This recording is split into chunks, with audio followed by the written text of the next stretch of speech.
మనసులో వినాడే తప్ప ఒక ఆయన రావడం అది శుభ్రమైన ఉన్నదని, అది గొప్ప క్షేత్రమని, దాన్ని మనం మరి వెళ్ళి చేరుకోవచ్చని మనకు తెలిసిందట.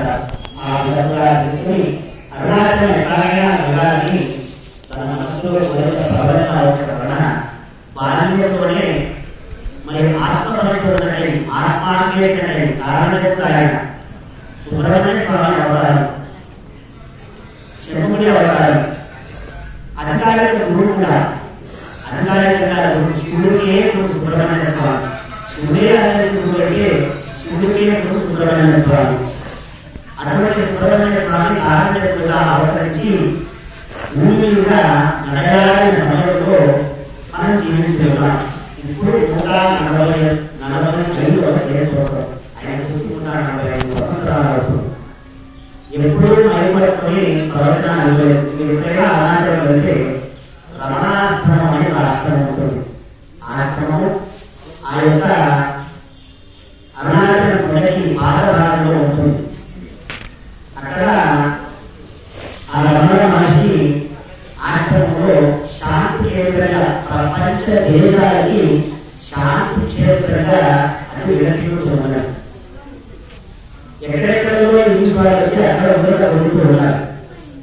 ఆయన 15వ ఏట మరి అరుణాచలం బయలుదేరాలని వాళ్ళ అన్నగారి అలమారాలో ఉంటే డబ్బులు తీసుకుని బయలుదేరారు. రైల్వే ఎక్కడో తెలియదు, ఎట్లా వెళ్ళాలో తెలియదు, కానీ వెళ్ళాలని ప్రయాణం సాగించారు. తర్వాత చేరుకున్నాడు. అది సెప్టెంబర్ 1వ తేదీ. ఆ రోజున అరుణాచలం వెళ్ళిన మొదలు ఆయన 70 సంవత్సరాల వయసు వరకు అక్కడే ఉన్నాడు. అరుణాచలాన్ని వెళ్ళి ఎక్కడికి వెళ్ళలేదు. కౌగిలు మాత్రమే ధరించి, అంటే అంగవస్త్రము కింద అక్షరం మాత్రం వేసి మిగతా వస్త్రాలను తీసేసి మరి అక్కడే వదిలేసి అప్పుడే గుండు కొట్టించుకున్నారా అంటే కొట్టించుకుని మన దగ్గర ఉంటే దాన్ని అక్కడే కూడా తీసేసి ఆ యొక్క ఇప్పుడు మనకి అరుణాచల క్షేత్రంలో లోపలి వెళ్తే ఎవరైనా చిత్రం ఉంటుంది. ఆ చిత్రానికి ఒకటిగా ఉండేది పనిచేస్తారు.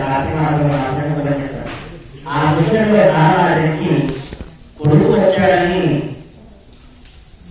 పరమేశ్వరుడు వర్షాన్ని కురిపించాడట. ఆ వర్షంలోనే ఆయన గుర్తు చేయించుకొని స్వామివారి వద్దకి అప్పటికి రాత్రి 9 దేవాలయం తలుపులు మామూలుగా 8:30కే మూసేస్తారు. కానీ ఈయన రాత్రి 9 గంటలకు వెళ్ళేసరికి స్వామివారి వద్దకే ఈయనకే ఆ దేవాలయం తలుపు తెరిచినట్టుగా తెరిచారట. నేను నీ దర్శనానికి వచ్చాను, ఇక్కడ నీవే రావాలి అన్నాడట. అది మొదలు కడుపు చూసుకుని నిరంతర ధ్యానంలోకి వెళ్ళేవాడు, సమాధిలోకి వెళ్ళేవాడు. అట్లాగే దేవాలయ ప్రాంగణంలో ఆకార ఉంటుంది, మనం పోతే చూడేది ఉంటుంది. దాంట్లో అక్కడ మధ్యలో ఎక్కడ చూస్తే అక్కడ పిల్లలు విస్తరి చేస్తున్నారని ఆకారాలు అంటే భూమి ఉదకడానికి తిరిగి ఒక పర్యాటక లోపల ఉంటుంది. దాంట్లో కూర్చొని తను తపస్సు దిగాడు, అంటే మనం చూసుకునే మౌనంలో వెళ్ళిపోయాడు. అట్లా 3 సంవత్సరాలు వెళ్ళారు. ఇప్పుడున్న పరిస్థితిలో ఇప్పుడున్న శరీరాలు 3 సంవత్సరాలు ఆహారం కానీ నీళ్లు కానీ గాలి కానీ తీసుకోవాలంటే నవ్వుతో అనుభవించారు. మన శరీరం మధ్యాహ్నం 12 గంటలనే ఆహారాలు ఉంటుంది. కానీ ఆయన 3 సంవత్సరాలు ఘోరమైన తపస్సు చేశాడు. మన సినిమాలలో చూస్తూ ఉంటాం, ఎప్పుడో దేవాలయంలో చేసేవాడు శక్తి శరీరాన్ని ఉంటుంటారు. ఆ విధంగా 3 సంవత్సరాల వయస్సు వరకు 3 సంవత్సరాలు తనను నిరాశంగా కనుమూసుకుని ధ్యానంలో సమాధిలో శేషాద్రి స్వామి వారు అనే స్వామి వారు పిచ్చి చేసేవారు. ఆయన కూడా ఆశ్రమం ఆయన ఆయనకు అమ్మవారు చెప్పి నా బిడ్డ ఇక చనిపోయేటట్టున్నాడా, పాతాళంలో ఉన్నాడు, అధికారికుడు సుబ్రహ్మణ్య స్వామి అవతారస్తుడు, ఆ అబ్బాయిని బయటికి తీయండి అన్నారు. ఆయన ఊరందరినీ తీసుకువెళ్ళి మరి ఈ పాతాళంలో కూడా ఎప్పుడు బాగా ఉన్నది. అప్పుడంతా ముందుగా ఉండేది, ఎప్పుడు గాలిలో కింద ఆయన శరీరం ఏదైనంత మొత్తం చీము నెత్తు గాలి చర్మమంతా తినేసి ఒక దగ్గర చూస్తుంటే మనం పేషెంట్ చూస్తూ ఉంటాం. మన తాతను మన నాయనమ్మను అడ్డపడితే ఎటుపక్క మొత్తం శరీరం అంతా చనిపోతుంది ఒక నెలకి. మరి 3 సంవత్సరాల కిందంతా చనిపోయిందట. మొత్తం చిక్కి శరీరం అయిపోయింది, రక్తము మాంసం అంతా అయిపోయిందట. ఆ విగ్రహం లాగా కూర్చున్నాడట. వారిని తీసుకువచ్చి గ్రామస్తులంతా పెద్దలంతా కళ్ళు మూసిన శరీరం అంతా గట్టిగా అయిపోయిందంట. కాళ్ళు చేతులు విగ్రహం ఎలాగా కూర్చుంటారో అలా ఇప్పుడు మనకు దర్శనమిస్తున్నాడే ఫోటో పెట్టాము. అట్లాగే కూర్చుండిపోయాడు. మరి ఆయన తీసుకొచ్చి స్నానం చేయించి మంచిగా లేవన కళ్ళు కూడా తెరవేదట, చేతులు కూడా అక్రాచిపోయినాయి. మన భాషలో అంటే గట్టిగా చేష్టమైపోయినాయి. వాటన్నిటిని సాగు చేసి ఆయనకు కళ్ళు వచ్చేంత వరకు కాపాడాడట. అంటే కళ్ళు తెలిసి వాడు కళ్ళు మూసుకొని పోయాడు. గొంతు కూడా లేదంటే పైనిచ్చే లేవడం జల్లి లేవనంటారు. కొన్నాళ్ళకి ఆయన 1 నెల రోజులు కానీ కళ్ళు తెరవలేడు. శ్వాస మాత్రమే ఆడుతూ ఉన్నది. శరీరం చిక్కి శరీరం అయిపోయింది. అటువంటి ఘోరమైన తపస్సు చేసిన భగవాన్ బ్రహ్మ మహర్షి ఆ తర్వాత దేవాలయంలో కొంతకాలం, అక్కడక్కడ కొంతకాలం, గుండెపైన కొంతకాలం తపస్సు చేస్తూ ఉండేవాడు. మాట్లాడేవాడు కాదు. ఒకసారి ఆనమాట మాట విని వాళ్ళ తల్లిదండ్రులంతా వెతుకుతూ ఉన్నారు. వారి వద్ద వీరి వద్ద మాటలని వారు అబ్బాయి అమ్మ మోహన్స్వామి చెప్తే ఆయన దర్శనం చేసుకుంటేనే మంచి జరుగుతుందట అని అన్నమాట చేయబడి వాళ్ళ తల్లిదండ్రులు తెలిసింది. తల్లి అందరి పెళ్లి అయిపోయింది, చిన్నప్పుడు కదా ఆయన ఆలోచనతో అక్కడికి ఇచ్చేసినప్పుడు ఆయన కొండ ప్రాంతంలో ఉన్నారు. అప్పటికే చాలా కానీ మాటలేదు. ఏమైనా ప్రశ్న సమాధానం పుస్తకం మీద పేపర్ మీద రాయించేవాడు. వాళ్ళ తల్లిదండ్రులు నాన్న ఎంతకాలం వెళ్ళుకుంటారా, ఎప్పటికీ ఉండేవాడు. మరి మేము చిన్న కౌతులు పెట్టుకుని గడ్డ పెట్టుకుని నా భూమి పెట్టుకుంటా ఉన్నాను. వివాహం చేసేది నాకు బరువు దిగుతుంది రానాయన అంటే ఆయన ఏమి సమాధానం చెప్పాడు. భక్తులంతా ప్రతినాడారు. అయ్యో అమ్మకు ఏమైనా చెప్పండి, సమాధానం చెప్పాలి. చెప్తే ఒకటి రాసిచ్చారు. ఏమని రాసిచ్చారంటే అప్పుడు రాసింది అప్పుడు కలిగిన మొదటిగా మాట. ఇల్లు ఏమి మొదలు 5 సంవత్సరాల వరకు మొదలు భగవాన్ బ్రహ్మమహర్షి తల్లిగారికి ఇచ్చిన సూత్రం కర్త వారి వారి ప్రారంభ కర్మానుసారము జీవులను ఆడించును. ఎవరంతా ప్రయత్నం చేసినను జరుగునని జరుగుతుంటుంది. ఎవరంతా అడ్డుపెట్టినా జరిగేదైనా జరగడం మానదు. ఇది సత్యం కనుక మౌనం కావాలంటే ఉత్తమం. ఈ ఒక్క శ్లోకం జరగడానికి అంటే ఏమి జరగాలో జరుగుతుంది, ఏమి జరగకూడదు అది జరగదు. ఎవరైతే ప్రయత్నం చేసినా ఎవరైతే అడ్డుపెట్టినా జరిగే కార్యం ఉంటే తప్పకుండా జరుగుతుంది. ప్రయత్నం చేయకపోయినా జరుగుతుంది, జరగాల్సిందే. ఒకవేళ జరగనుంది అనుకుంటారు కానీ అంతా ఎలా పడుతుంది. కర్త అంటే పరమేశ్వరుడు. పరమేశ్వరుడు ఆజ్ఞలో ఎంత నడుస్తుంది. శివాజీ ఏం చేయాలి ఫోన్ చేయలేదు అన్నాం. కానీ గత 35 నెలలుగా నిర్విరామంగా భగవంతుడి యొక్క అనుగ్రహం కనుక నడుస్తూ ఉన్నారు. మీరంతా ఇక్కడ తిరగడం నేర్చుకున్న విద్యని ఏ విధంగా చేయాలి, దానికోసం కూడా మనకి ఒక వేదిక కావాలి.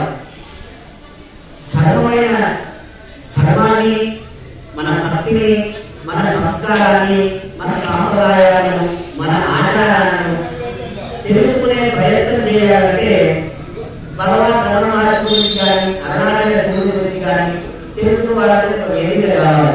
దానికోసమని లోక కళ్యాణాలను ధార్మిక సంస్థ ధర్మ సంస్థానాలను ఈ కార్యక్రమాన్ని మొదలుపెట్టారు. రుద్రవంత అంటే ఫలితాన్ని ఆశించకుండా ఈ యొక్క కార్యక్రమానికి శివాజీ చేత, సద్గురువుల అనుగ్రహం చేత, తల్లిదండ్రుల ఆశీస్సుల చేత, మీలాంటి భక్తులందరి సహాయ సహకారంతో ఈ యొక్క కార్యక్రమాన్ని విజయంగా పూర్తి చేసుకుంటూ ఉన్నాం. ఇవాళ కారణజనుడైన ఆ యొక్క మహానుభావుల గురించి చెప్పాలని ఉపయోగాలు ఏం చేస్తూ ఉంటారు. వారం రోజుల కిందనే అక్కడ వాళ్ళు చేశారు తమిళనాడు. వాళ్ళ విధి ప్రకారం చేస్తారు. భగవాన్ రమణ మహర్షి ఆయన పేరు కూడా రాయబడ్డాడు. ఆయన పేరే కావ్యకంఠ గణపతి ముని. ఆయన కలవర అధికారులు గారు కలవరాయ ప్రాంతంలో మన తెలుగు వారు. ఆయన 72836 మనకి ఈయన పరిచయం అయ్యాడు. గత 40 సంవత్సరాలుగా మన తెలుగు వారి పరిచయం గొప్పగా చేస్తూ ఉన్నారు. ఇష్టమైనటువంటి జనం చూస్తున్నారు. ఒకప్పుడే వచ్చేవారు. ఆ విధంగా మాకు ఆయన ఒకటే మాట చెప్పేవారు గురుగారు. అందరూ గురువుల కంటే కూడా రమణ మహర్షి గురువును పట్టుకున్నవారు పులినోట మాంసం పొందబడితే ఏ విధంగా అయితే తప్పించుకోదో ఆ విధంగా ఆయన యొక్క అనుగ్రహం మన మీద పడితే మనం ఆయనకి తప్పించుకోలేదు. మోక్షానికి తప్పకుండా అనుకూలమవుతామని చెప్తూ ఉండేవారు. ఆ విధంగా భగవాన్ రమణ మహర్షి పేరు పెట్టారు. భగవాన్ అని అందరూ పిలవాలని ఆయన చెబుతూ ఉండేవారు. కావ్యకంఠ గణపతి ఈ యొక్క పర్వదినాన్ని పురస్కరించుకొని రుద్రము ప్రతిరోజు ఎవరు వచ్చినా రమణ మహర్షి ఏం చేసేవారంటే, అయ్యా మీరు ప్రదక్షిణ చేసుకోండి, ఎవరిని చేయించాలని ఒక రూపాయి అడగలేదు, ఎవరిని దాసోహం అని ఎక్కడ అడగలేదు, రూపాయి చేతిలో పట్టుకోలేదు. ఎప్పుడు ఆయన 15 వదిలేదే పైసలను, తర్వాత ఎప్పుడు పట్టుకోలేదు. రమణాశ్రమం ఒక చదువుకోని వాళ్ళ అప్పుడు ఇప్పుడు వాళ్ళ అన్నప్పుడు ఒక తను రమణాశ్రమాన్ని తీర్చిదిద్దాడు. చూస్తే మన పక్షాన్ని కొంత చదువుకున్న ఇంజనీరింగ్ కూడా అది అంత అద్భుతంగా ఉంటుంది. ఇప్పటికీ మామూలు అత్యద్భుతంగా ఆయన సమాజంలో దాన్ని తీర్చిదిద్దారు. విశేషంగా ఉంటుంది. అందరికీ ప్రతిరోజు 12 గంటల గంటలు చేస్తారు. అక్కడ తెల్లవారుజామున 5 గంటలకే అభిషేకం ఉంటుంది. అక్కడ సాయంత్రం 5 గంటలకు అభిషేకం ఉంటుంది. అక్కడ అటువంటి మహనీయులు అప్పుడు ఆ లభ్యమైనది భారతదేశంలో అన్ని ఆశ్రమాలు మనం తిరుగుదాం అని చెప్పి అన్ని తిరుగుతూ వచ్చి ఆచరణ రమణాశ్రమానికి వచ్చింది. వచ్చి అక్కడ పూరట పొందింది. అక్కడ తనకు ప్రశాంతత దొరికింది. నేను ఇంతగా విధానం చేసినా నన్ను బియ్యంగా ప్రధానమంత్రిగా ఎన్నుకోలేదని జనాలని బాధపడి అక్కడికి వెళ్ళినప్పుడు తనకు స్వస్థత అంటే ప్రశాంతమై పూరట కలిగినప్పుడు విజిటింగ్ బుక్ లో రాస్తారు. వచ్చేటప్పుడు సంతకం పెట్టి పోయేటప్పుడు వాళ్ళ అనుకుంటున్న ఆయన్ని ఆ రమణాశ్రమం వాళ్ళు చదువుకుంటారు. దాంట్లో ఆమె రాసింది ఏమంటే, నేను ఒకవేళ మళ్ళీ గెలిచి వస్తే నేను కాన్సెప్ట్ చేస్తాను, ₹1,00,000 విధానంగా ఇస్తాను, దానివల్ల మీకు అభిషేకం జరుగుతుందని చెప్పి తను వెళ్ళిపోయిన తర్వాత చాలా మెజార్టీతో గెలిచిన రాగానే మరి ప్రధానమంత్రి అయింది. అయిన తర్వాత కాంస్య విగ్రహాన్ని చేసింది, అంటే కంచు విగ్రహాన్ని చేసింది. ఇప్పటికీ రమణాశ్రమంలో విగ్రహం అట్లాగే కూర్చున్నట్టుగా ఉంటుంది. మీరు చూడవచ్చు. ఆ తర్వాత ₹1,00,000 విధానంగా అప్పుడే అప్పట్లో ఇచ్చింది.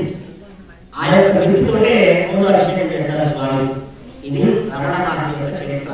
మనం కూడా రమణ మహర్షిని పట్టుకుంటే, గురువుని పట్టుకుంటే మనం కూడా మోక్షం సాధ్యం. ఇక్కడికి వేదిక మార్గం అది వేదిక మార్గం. ఇది కూడా వేదిక ఫస్ట్